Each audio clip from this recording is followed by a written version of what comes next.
tài lo Yesu ni hai chiếu mê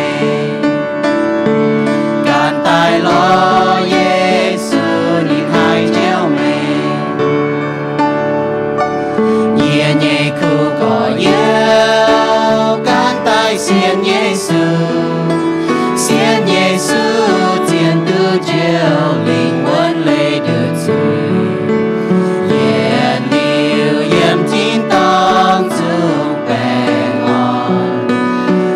Yesu tiền tư chiếu linh quân tư bèn ngon ya oi chun tình yêu can chiến chiếu Yesu ya oi chun tình yêu can chiến chiếu Yesu ya oi chun tình yêu can chiến chiếu Yesu mai huynh đang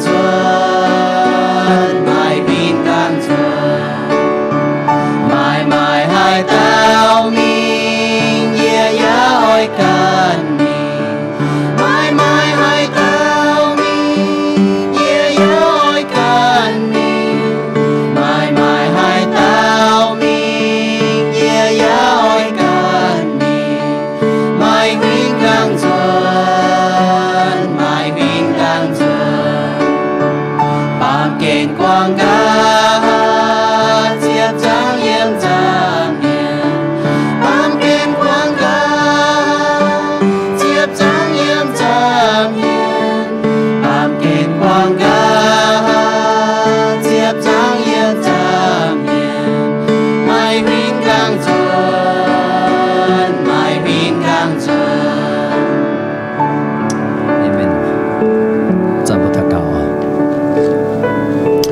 Giang Thiên Thiên Hương lại chính ở chiếu với mình yên lại chính ở chiếu với mình bùn bùa mai mèn giang y đom bùn bùa mai chẳng hay kiến tài y đom bùa giang mê giang thảo chiếu như yên giang thảo chiếu như hám bùn thầy bùa lan miền lại chính ở chiếu yếm như bùa mèn như bùa mai nom giang hồ như bùa hay kiến xiên chiếu Yesu về hai tu chiếu lại chính ở chiếu Yesu mê tài về với suy anh phan nàng phàm hỏi bùn như bệt xuống hát tao xiên khảo chiếu Yesu hai tôi lưu như mèn bắn chủ tình chui lại chính ở chiếu đom bùn như bùa tăng hai tu mảng chiếu khu phiền thô chiếu sinh linh khói bùa lan miền như hiếu bùn bùa keng hai mèn bẻ chiếu như hòa đom bùn như bùa hai xiên bùi bùa hai mảng bùi bùa hai như mùa mèn lại chính ở chiếu chân như bùa hay nhẹ tài bùa giang thiên hùng mảng chiếu hòa chân như bùa ta cao tên Yesu như bùa Amen.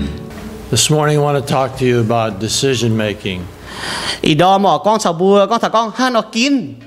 How do I make decisions by faith? Our model is going to be Moses. The word Moses means taken out of the water. His parents lived by faith. When the king said, throw the babies into the river and drown them, they feared God more than they feared this king. Okay, let's read from the scripture. I'll read, you listen. Verse 23 of Hebrews 11. By faith, after he was born, Moses was hidden by his parents for 3 months because they saw that the child was beautiful and they didn't fear the king's edict. Verse 24. By faith, Moses, when he had grown up, made a decision. He refused to be called the son of Pharaoh's daughter and chose to suffer with the people of God rather to enjoy the short-lived pleasure of sin. For he considered reproach for the sake of the Messiah to be greater wealth than the treasures of Egypt, since his attention was on the reward. This is God's word.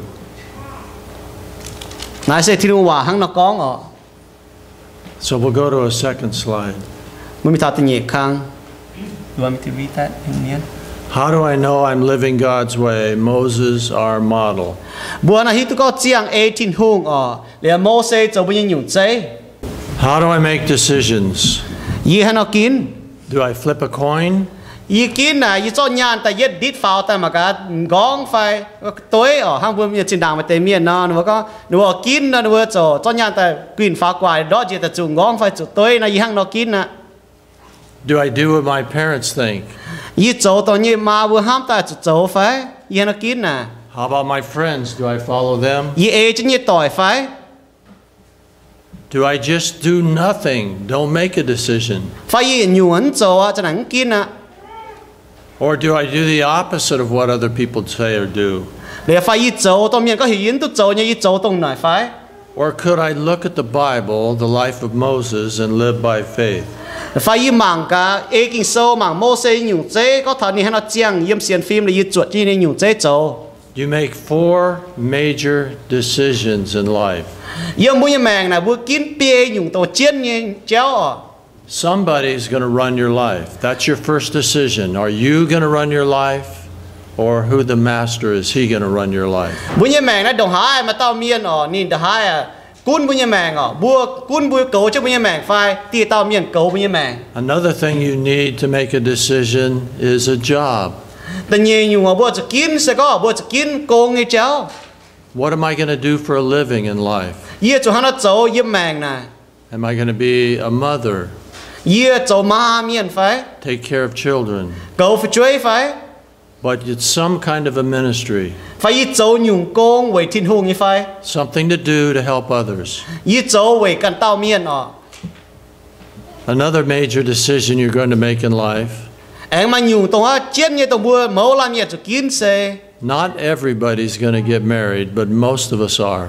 Sẽ lan miên tông cha ông bà chăm nhé tông cha tông bữa cho kín tông cha cháu. So who's going to be our master? Tự nhiên bữa cho kín có hát tao cho bữa chiếu. What kind of a ministry are we going to do? Tự nhiên nhung kín có bữa cho nhung công. And who's our mate? Và phàm nhung kín tao có hát tao cho bữa chạy tỏi phải cho bữa áo gỗ. We all love a good love story. Bữa mẫu làm miền bữa ỏi con tao có hai miền có thằng hâm như cháu It's about the decision of who's going to be our mate. Lẽ bữa kín có hát tao sẽ cho bữa áo gỗ phải. Then there's one more thing. Em ai nhung tao bữa cho kín. It's a big thing today in our country. Yếm na mấy cuộc bung sẽ bên nhung tôm xì tao bữa cho kín nhé. What are you going to do about money? Bữa hắn nó cháu thảo nhàn như cháu. How are you going to handle money? Bữa hắn nó cầu nhàn, hắn nó lồng nhàn. Are you going to save some? Bữa hắn nó siêu nhàn, Spend it all? lồng dành nhàn, Give it to somebody else? bún nhàn miên. You may help somebody who's broke, doesn't have any money. Để ba mấy thèn nhàn miên phải với cho miên mai nhé. So what are you going to do about these 4 decisions? Nhưng để bia nhung na mà hắn nó kín yếm bữa như mèn nè. That's pretty. I don't know where that came from. That's a haystack prayer meeting in Great Britain. Nè cái nó phình miên đó là rồi chứ chú thô cháu. That's rice for the miên. Looks good to me. Góc bật rồi nhá.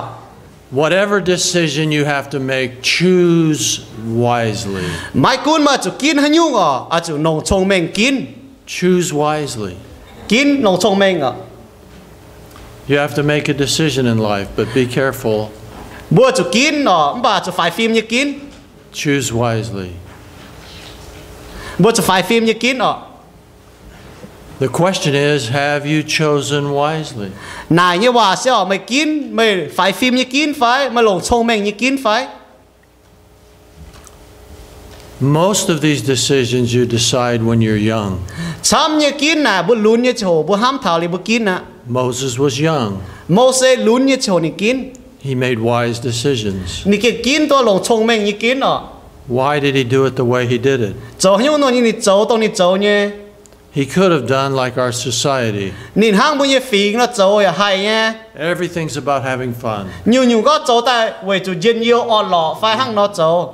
We're amusing ourselves to death. Bữa lồng chia nhiều lọ sáng hệ cháu lồng on lọ cháu chỗ có hỏi tài bữa như mèn. Neil Postman is a teacher at University in New York City. Mà tao giáo phim xem miền như New York City You're not a Christian. nín sẽ thiếu người miền. But he knows that amusement can destroy us. Nên có cho bữa sáng hè lọ on lọ dân nhiều cháu này nó hay hỏi bữa như mèn. If it's just for fun, cho khung cháu tại mà làm lồng như cháu. it may not be the best idea. Là xem chơi lồng cái gì bún thầu bữa như mèn. In fact, Moses is going to suffer. Moses ở chỗ tia. He is our model. Moses sẽ chỗ bữa như nhung chơi. When he had grown up, he refused to be called the son of Pharaoh's daughter. Moses hô tai ở nín nói cháu hùng. Xịa như tòn. He chose rather to live with the people of God than to enjoy the passing pleasures of sin. Nị kín ở cháu thiên hùng như miên chủ tia khâu cao yào để kín yếu bám kiên tu dân nhiều như chám ba như dân nhiều. One thing we have to admit, sin many times is fun. Bùa chủ láng chủ chia tôi có chuối này xe muôn phải chuối là mai chám ba dân nhiều nhé. But it doesn't last. Mà chuối như dân nhiều này xe nhiệt liều. It isn't satisfying. Yếm cái hai tu buông hiếu buông ế. If it was satisfying, you'd only have to do it once. Con chuối này hai bu buông hiếu buông ế nó bu châu chuẩn cao mía. Whatever sin is, we have to be careful. Mà con hiếu chuối bà bùa chủ phải phim nhé. We can be easily deceived. Bùa hùng hề nhé bùn bùa đua bùa như cháu. We have to look down the road a little further. Bùa chủ màng hồ gang cháu cao đáo tên tung khung màng mìn chín như cháu. Knowing that being a Christian hiếu tôi có bề xiên Yesu như miên. is greater riches than the treasures of Egypt. Sẽ cao mai cha chín cao trái chia bùn ua yếp Egypt là bùn tôi mai chín trái như bám kê như cái này. When I was in college, Nên yếm tổ kỳ họ tòng cái chẳng hồ. I studied the culture of Egypt. Nên hồ thảo Egypt là bùn như phình. At the time Moses was there, Tôi Moses yếm như chẳng hồ. it was one of the most prosperous countries the world had ever known. Yếm Moses yếm chẳng hồ là Egypt là bùn là bến tôi bút xôi chỉ là bùn lùng đĩa chống hiếu tôi thảo nhé. It's where the great pyramids are. Bố bò trả nó bò mà nó lắp là bia ta hang co chít như chỉ nó chú chặt phun mình bẻ nó bố hắn hay lắp tuần để bia chặt này tông năm tông này tông này. It's nice to have a translator so I can take a break. Nhớ lại chi ngỏ mà miệt thầy phan vào lại tôi chẳng hốc ôm nè. That's good water. Ôm kiềng nấu cái này cơ. The treasures of Egypt, there were massive treasures. Yếm Egypt tập là kiềng mai chia nhung chín trôi chín nhàn kiềng chăm hải. But he looked forward to the reward. Bà đình màng tháo đàng tôi nè tu như chỉnh nhẹ. He chose rather to endure ill treatment with the people of God Nè kim cháu thiên hùng miên để chủ chám ba chủ siêu khâu. than to enjoy the passing pleasures of sin. Nè kim tia khâu cầu lồng tê tôi chám ba tu dân yêu như chuối hay bún nhé. This is our first look at the principle. Nãy sẽ tự yết chiếu nhung con hộ thảo các kỳ sâu như ế lấy tông nãy á. If you choose to suffer now, Sẽ có ý chẳng mày kiến tia khâu ý chẳng nó. you're guaranteeing that down the road you will enjoy some reward. Tu lẹng cho con hộ gang phải gá hình ở tu trình nhẹ. Ý chẳng chủ tia khâu gá tu trình nhẹ. Hard for us to see that as young people. À tôi bố bọt này luôn như chẳng hộ này. But I remind the students often, Nếu chả bữa thảo này họ sen con thảo này. suffer now, Ý chẳng chủ tia khâu. you'll enjoy later. Nếu gá sẽ tu dân nhiều.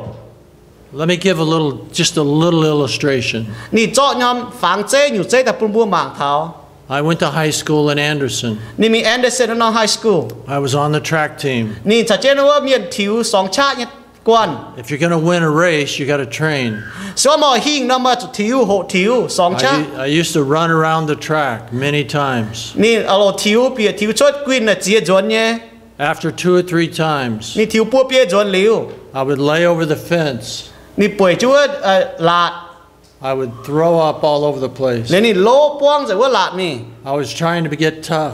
Nì có đẹp cho hên. I wanted to be strong so I could win the race. Nì hên ta lệ bún hay hình. So I trained harder. Nì thiếu cao khâu chia là lan miền. My stomach was sore from vomiting. Nì nì xìa sáng môn nhé. Lô có thiếu có sáng lô. Nì nì xìa sáng môn nhé. Discipline. Bùa chủ song cha phải chủ dấu hăng nó thành cái này. It was all about discipline. Này sẽ có thằng có mai lấy có bùa chủ lìn hộ lìn. When I arrived in college, Nếu cho anh em ta tổ sơ giúp college chứ chẳng hộ. I joined the basketball team Nếu anh cháu chén nhiên nó basketball. because I was tall. Bởi cho anh hang như miên ọ.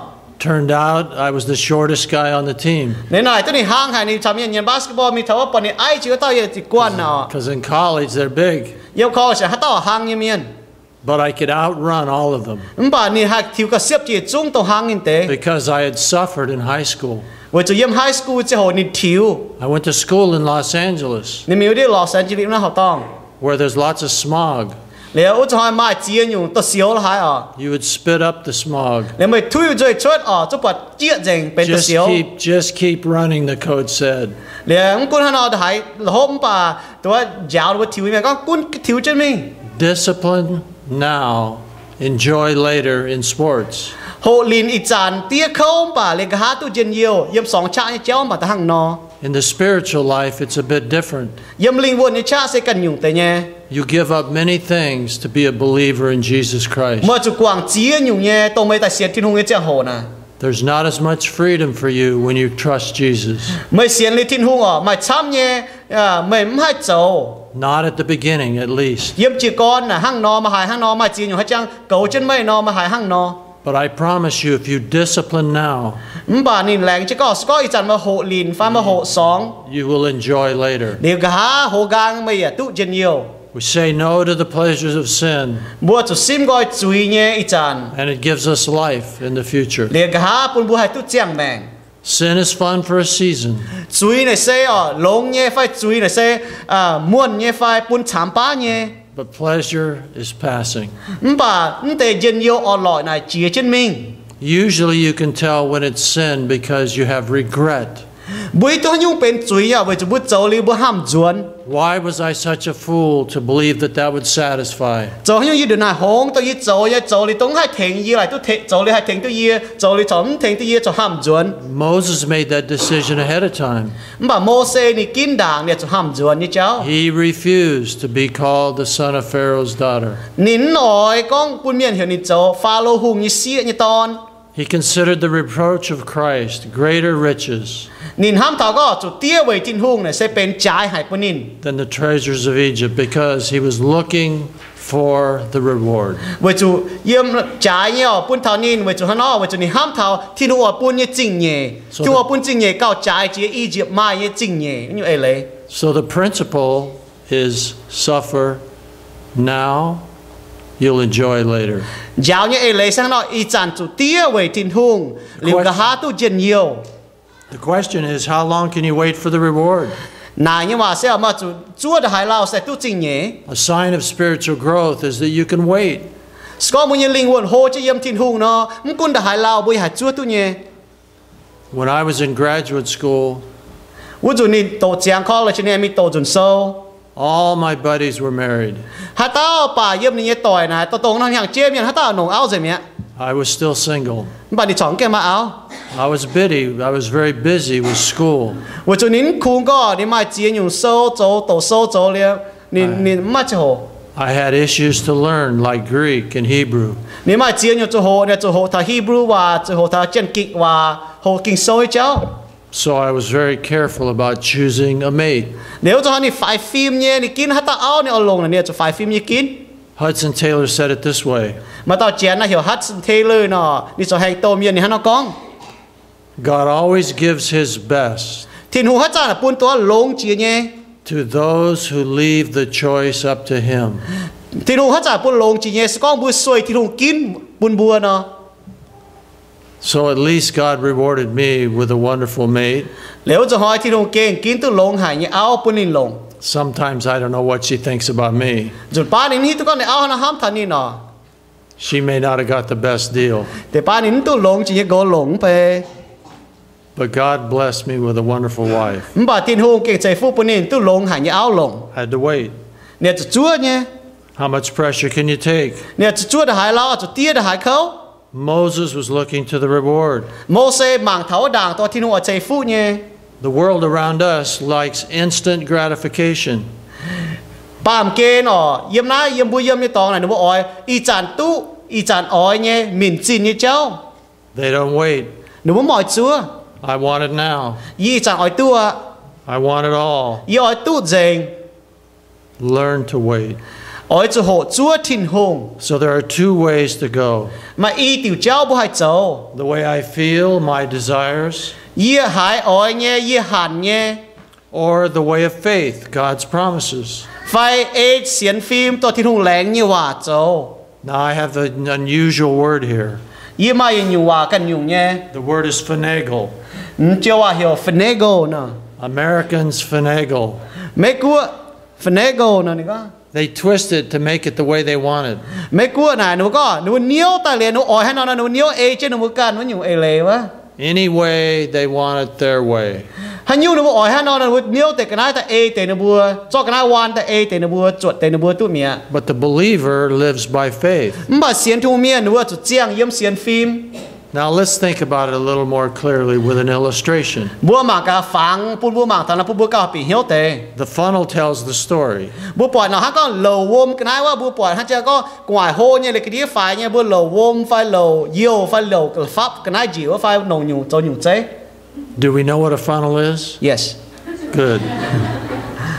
Okay, when I grew up on the cattle ranch down the road in Anderson, trên đàng này chỗ đề miên ở dùng ngôn như miên we used to have our own gas station on the ranch. nếu bữa cần mai nếu nhé yêu ở tắp yêu tòng But to get gas in one of the trucks, xong bữa tắp yêu nóm chia nó we had to have a funnel. nếu bữa nồngตัวnóm ăn nóm tòng nóm cái này bữa miên vào mi tôi hiểu nhưng bàตัวbữa lầu cái này đông ở yêu lầu những cái này ở Ah, we got a name for it.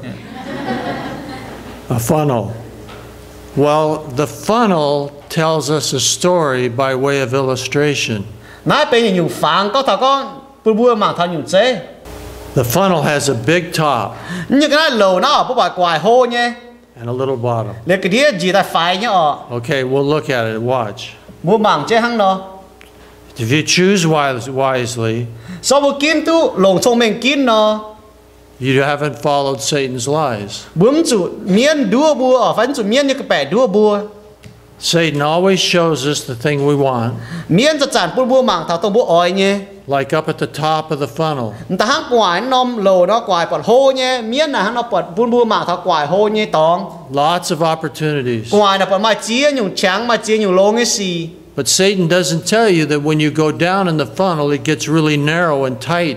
bà miên con bùa con bùa bịa chủ nôm tôm khuất mình nó cha dìa chứ mình nó cha diệt chứ mình cha phải chứ mình You suffer later. yêu cái đĩa nó mày dìa thảo cái đĩa nó mày chủ khâu à He never tells us the price. bà miên là có thảo cha chín bùa có The yêu cost. quải là muôn nhé bà dìa cái đĩa khâu The là những có cost. thằng này cha chín là The những con cost. thảo So we're going to start at the bottom of the funnel. bà lệ bùa chỉ con nhầm cái đĩa phải nhé pháo We're going to pay the price first. ý chán là bùa chỉ cái đĩa tía bùa diệt nhé cái đĩa khuất phải nhé cái đĩa khuất bịa này A life of discipline. nãy sẽ cóเป็นhộ lìn nhé miên như cái đĩa diệt nhé When you start at the bottom, it isn't too long until you reach the top of the funnel. yếm cái đĩa diệt nhé pháo nắn thái lao mới tháo ngoài hung hề nhé miên There are all kinds of opportunities. nhất tháo ngoài cho mày tía tôi diệt tề lên nó cho tháo ngoài mà chia nhiều trắng chia nhiều giang hồ There's even godly pleasure. mà chia nhiều lông nhé tôi khu xì cho bùa mà on lọ như xì Wow.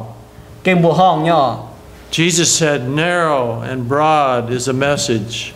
Yesu có chẳng phải có miền chắp mình như cháu là kinh chẳng hung hề mình nhé Broad or wide is the way that leadeth unto destruction, and many there are that go in thereat. nè có từ cháu là chẳng mà miền chắp ở mình thảo là xét mới chủ hỏi mà miền chắp ở mình này That's the top of the funnel. là bố bọn ha chẳng lầu cái nó hô nhé miền chắp ở yếm quài gì All these opportunities up here. mà chia nhiều trắng như là quài này And then it gets narrow. để dìa cho mình là phải cho mình But narrow is the way that leadeth unto life. bà phải như nào cháu hẹp như cháu là bún bua mà chiang bèn như So cháu start where it's narrow. bua chủ chỉ con yếm hẹp như cháu để sai mình tu sung The funnel tells the whole story. bố bỏ hang lầu nó này bên như nó phẳng sẽ có bố hát sản trang thằng này nó My way, that starts at the top. y can cho phải hang nó yếm quài gì His way, start at the bottom. Yesu như cháu Yesu như cháu nó yếm cái đĩa pháo God's ways aren't our ways. thiên hùng như cháu xem chạy bù như cháu Usually God's ways are the opposite of our ways. thiên hùng ỏi bút dầu như cháu là sẽ tỏi tịch thảo tông bố ỏi nha We have to think when we're making decisions. nhu bố kín nó bố cho ham thảo thiên hùng như hòa Am I paying a price here? y chẳng như chủ tia phải If not, maybe I shouldn't go that way. Yi chắn hồ yi hộ lìn như phải con họp cho mình phải họp cho mình. I talked about when I ran track. Nì có thảo trên đảng nì song cha song thiu ua. But Gracie and I have done many things to suffer. Nì chắn nì áo bà mai chiênอยู่ในchỗตัวchỗ tía phi hăng. We've chosen quite often Nếu kín the way of faith. nếu kínตัวเสียนทินหงเอจะทินหงยี่หว่าโจ There's always a reward at the end. Bà ý chán tía nếu kín ý chán tía bà chăm nhé gà há mà chiên nhiều. I know that it's difficult for you living in our land. Khi tôi giờ pun bua yếm nó bua tập pung yếm nhiều tập pung này. Jobs aren't just as good for you as they might be for some of us. Công là sẽ mua tụ nhé đổ tôi nó bua chén tụ nhé lồng. Life can be difficult. Mẹ sẽ pun bua. We need you in our land Bà yêu chụp chụp mua yếm ná nhé. because you work hard. Với chụp mua cho công khâu cho công chiên. But as you suffer now, Bà chẳng sẽ có mua tía khâu nó. God will reward in time. Thiên hùng gà há hính thiên hùng ỏi pun chinh nhẹ mua. There'll be opportunity. Dạ pun chẳng mời bua. His way will open up into the upper side of the funnel. Nên như chẳng ở khói ta cao chẳng chỉ hai cha bua mảng lẩu nó giúp cái đĩa khâu cha hồ phá thác ngoài nó bọt hồ nhé mà chừng chẳng. God has made a promise. Thiên hùng nên làng chiến. Not necessarily the fulfillment yet. Ý chẳng nên làng chết để bao bún cái tụ như chẳng hồ. Because all of us live in promise. Bà bua nó hồ nó bị trung yếm ở tổ thiên hùng làng như chẳng hồ. We all live in hope. Bua mà làm hám nhé. Because we're not home yet. Bún cái thảo tóng cái thảo bị béo. This isn't our home. Nó xin chạy bún như béo. Nor is it really our land. Nó em kinh chạy bún như tập bún bún như tóng. But God has a way of rewarding us in this life. Bà thiên hùng ở nên lưu lê chẳng ở pun bua ở pun chinh nhẹ bua nên làng chứ hăng nó. We all groan and travail waiting for the redemption that is to come. Bua mẫu lan miền bua dùn chết tia chứ có tổ thiên hùng ở ta như chẳng hồ. Our funnel may have a long, narrow part to it. Thế ba bua như lầu như tóng quải hô như cái đĩa kênh đau có phùng à. We may have to wait. Thế ba bua chúa lao như. In Ezekiel chapter 22, verse 6, Yếm Isa kênh sâu ở này hăng nó có. it tells us who live in this country Có thằng có bua yếm năm tập bung như miền. that we are to take care of those who come from other lands. Bua yếm năm tập bung như miền bua cho cấu lông tổ tiên năm tập bung tai như miền. We're to help them find work. Bua cho thèn nó bua lò công châu. We're to pray with them and for them. Bua cho thèn nó bua tao cáo về nó bua ya cháu nó bua tao cáo. They have a funnel with a long spout. Bua cho nó bua nhé lầu như tóng là kinh đau hải nó bua như trang là những cái lầu như trang đau hải. There's lots of suffering. Nó mà chia nhột cho tia khâu. Everybody lives differently, Bua mẫu lan miền chiang phi hăng ở. but there are only two ways. Bà mà ý từ cháu hăng. A way of pleasure that passes. Chiang tối ý chẳng dân yêu nhé lưu chia trên mình dân yêu. We've got to look down the road. Nếu cho hỏi ở nó màng dồn cả há hính. So pleasure that passes versus a reward that's future in our life. Chiang hồ tối ý chẳng mà chiang ý nhung ở mà nhung ý chẳng chiang chế về can dân yêu chám ba liu. Tại chia trên mình phải chiang ý chẳng khâu về tin hùng liu. Tôi tu trình nhẹ tông hồ gang cái chiang hồ. Make wise decisions. Bua cho lòng thông minh kiến tu họ. And we live sort of across the street, Ý bua yếm màng bua chỉ cháu hăng. but we're concerned for you. Bà lên đi cháu phim thảo bua nhé. Our students have been telling about your services all semester long. Lên nó bua mai tại học sinh ở yên năm bua chàng hỏi tại thằng ai tại lìa tại thằng quang thảo bui chịu băng là hài. A number of them have said they'd like to become foreign missionaries, Mà chám như nó tại mảng liu bua nhé chịu băng nó có nó bua cho hành tàu yếm tiền năm tập bung. all because you showed them kindness. Với chúng mà bua cho hiếu đáo bún nó bua. His way. Ê chiêu như chạy. The Old Testament says this, Lô ngàn hòa này hắn nó có. for whatever was written in earlier times Muốn cuốn hắn dùng xin đảng phía tại như chẳng hồ. was written for our instruction. Phía tại sẽ về bua bún bua hai chuột. Now here's a big word. That through perseverance and the encouragement of the scriptures, we might have hope. Với chủ ở chủ tía khâu cháu kinh sâu như hòa on bua bún bua chiều hai mà làm hám tòng. There's always hope. Buôn chán chán nhung nhung ở quảng cho nhiều gì và buôn mà làm hám nhé. God will provide. Thiên hùng nên liều lệ. When Mrs. Stone and I first were in the ministry, Chỉ đảng nó có chỉ con cho thiên hùng công như chẳng hồ. we had nothing. Nó bị nhung ở mai. We had an old car. Nó mà làm lô chia. We had no children. Đừng chơi ở mai. We had a very small church. Nếu mà nom chịu bang phải nhá. They couldn't pay us much, Nếu nó chậm hai thèn nhiều nữa bữa. but we came to serve. Nếu nó có quân nó bà nó mình vượt số thiên công. And we did. We served. Nếu nó mình vượt số thiên hô yếm nom chịu bang. We took care of people. Nếu nó liều lệ miên. It was down not very far from here, Giờ nó lệ nắm cô đại. in Auburn, California, Yêu nó muốn hiểu Auburn, California vậy. in the gold country. Yêu đi ở. We made many friends. Nếu mà chỉ tao tỏi. We had no children. Nếu mà chơi. That was a trial for us. Nà kê bê nhung như bún bùa tông nó bún hai mà chơi cho hồ. But God provided in time. Để tháo chiang hồ thiên hương liều lệ. It took some suffering. Bún bùa chủ tiết chăm nhém bà. But God always left us with hope. Thiên hương chặt chản bún bùa mà làm hám tòng. There's always hope. Chặt mà làm hám tòng yếm thiên hương ở. Now these things happened as examples for us, Nếu có chốt tay như chiang hồ nà sẽ bên nhung chế bún thảo bùa. that we should not crave evil things as they also craved. Buông họp chủ hàn hoài như xì hàn chuối hang trên đàng miền hàn chuối nó.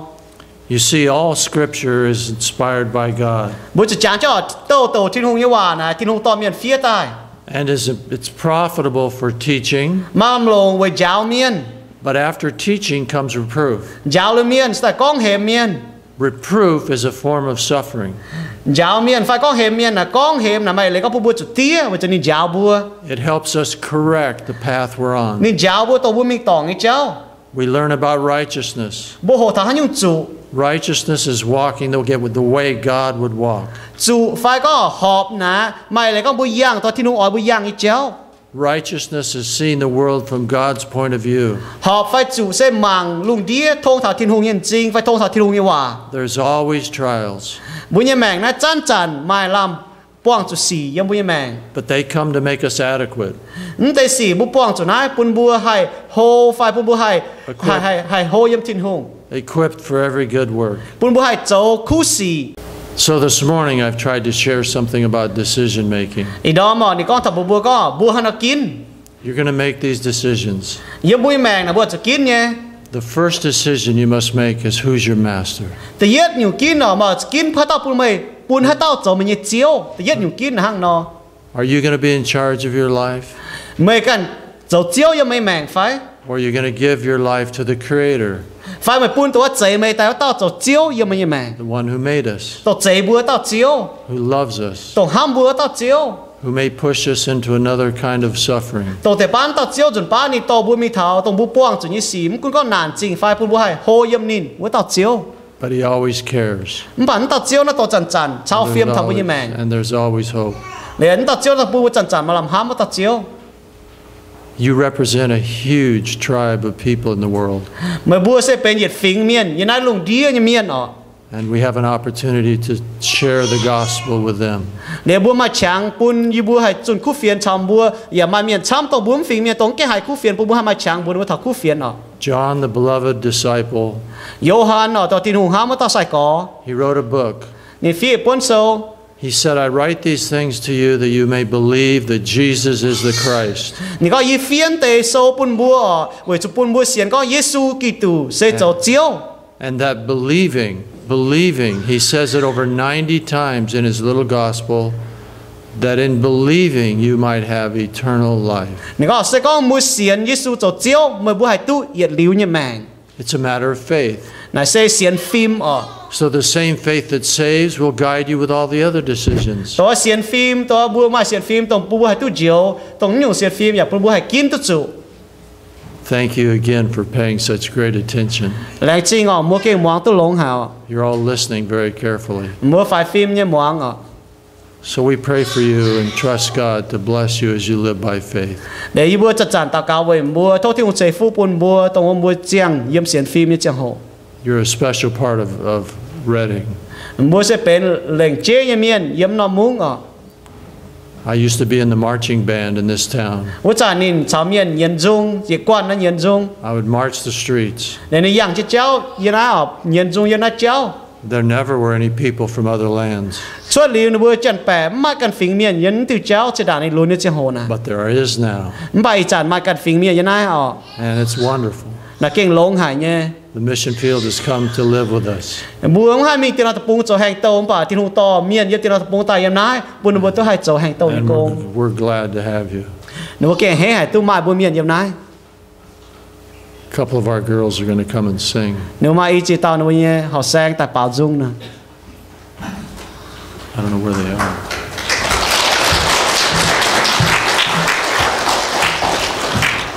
I love you, Lord, and I lift my voice to worship you.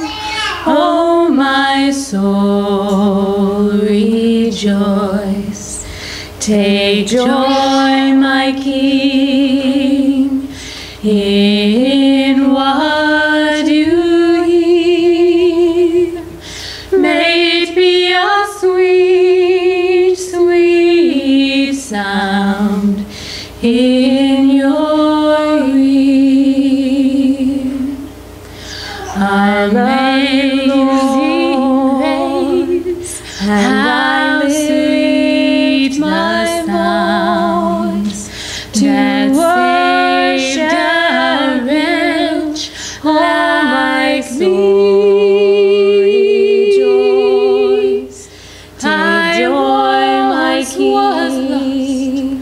But now I'm found. May it be all sweet, but now I see. 'Twas grace that taught my heart to fear, and grace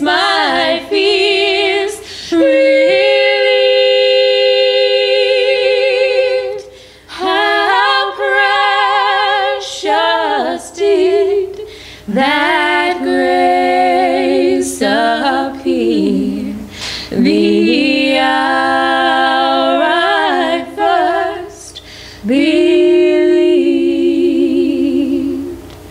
The Lord has promised good to me, His word my hope secure. He will my shield and portion be, as long as life endures. Through many dangerous toils and snares, I have already come. 'Tis grace hath brought me safe thus far, and grace will lead me home. When we've been there 10,000 years, bright shining, shining, shining, the sun, we've no less days to sing God's praise than when we first begun. I love you,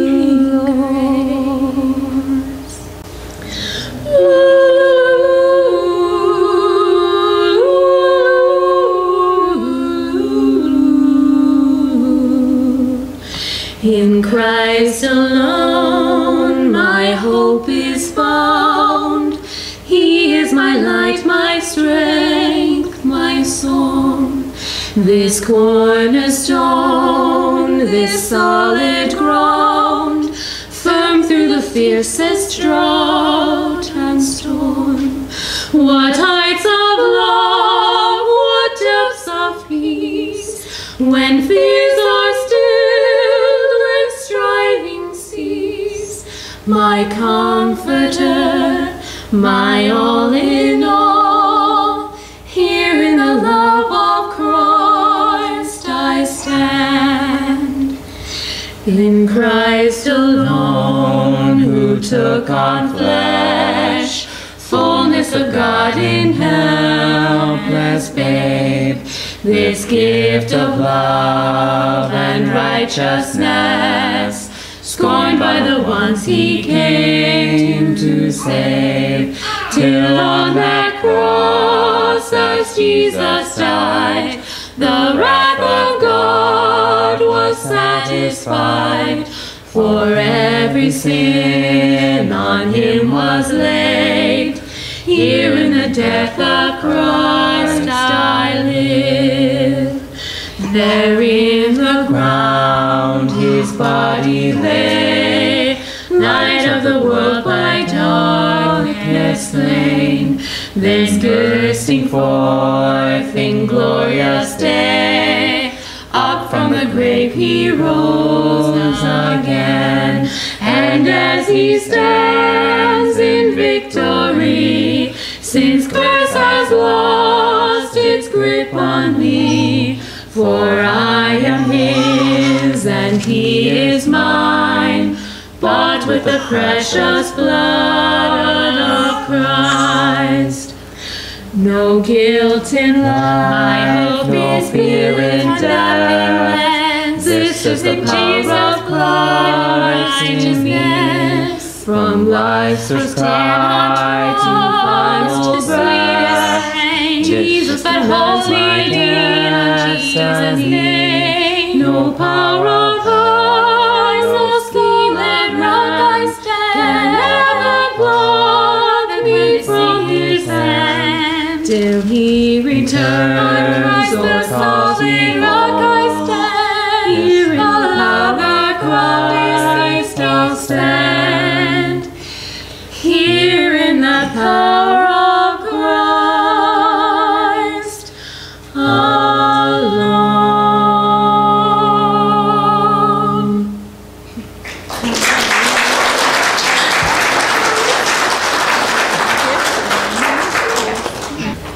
King of kings and Lord of lords, glory. Hallelujah.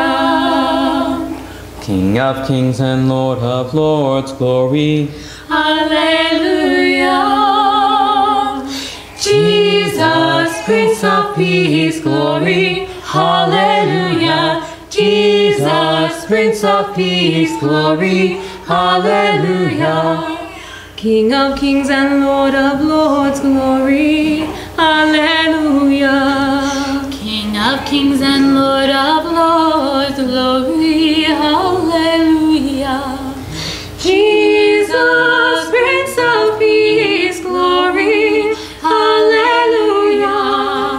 Jesus, Prince of Peace, glory. Hallelujah. Melech Melechim Adonai Kavod. Alleluia. Melech Melechim Adonai Kavod. Alleluia. Yeshua Sar Shalom Kavod. Alleluia. Yeshua Sar Shalom Kavod. Alleluia. Melech Melechim Adonai Kavod. Alleluia. Melech Melechim Adonai Kavod. Alleluia. Yeshua Sar Shalom Kavod. Alleluia. Yeshua Sar Shalom Kavod. Alleluia. Kavod. Hallelujah.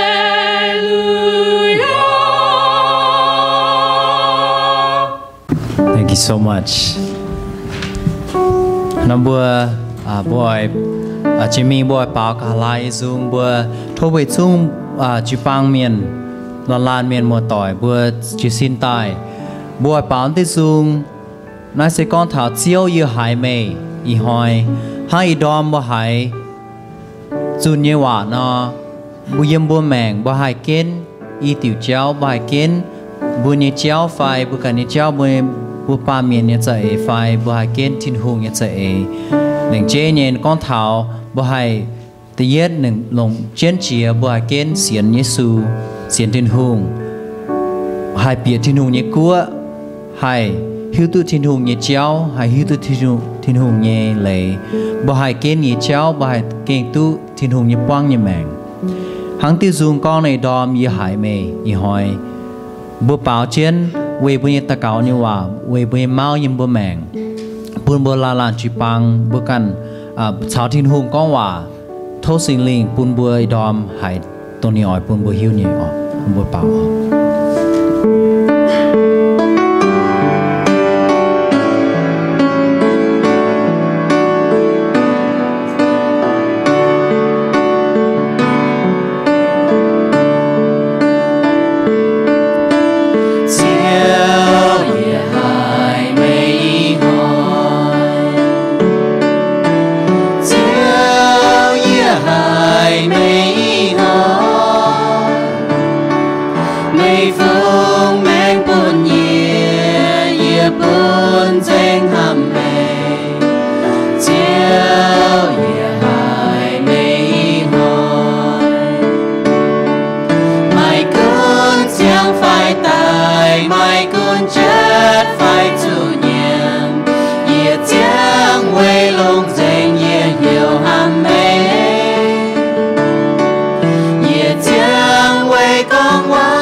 Hãy subscribe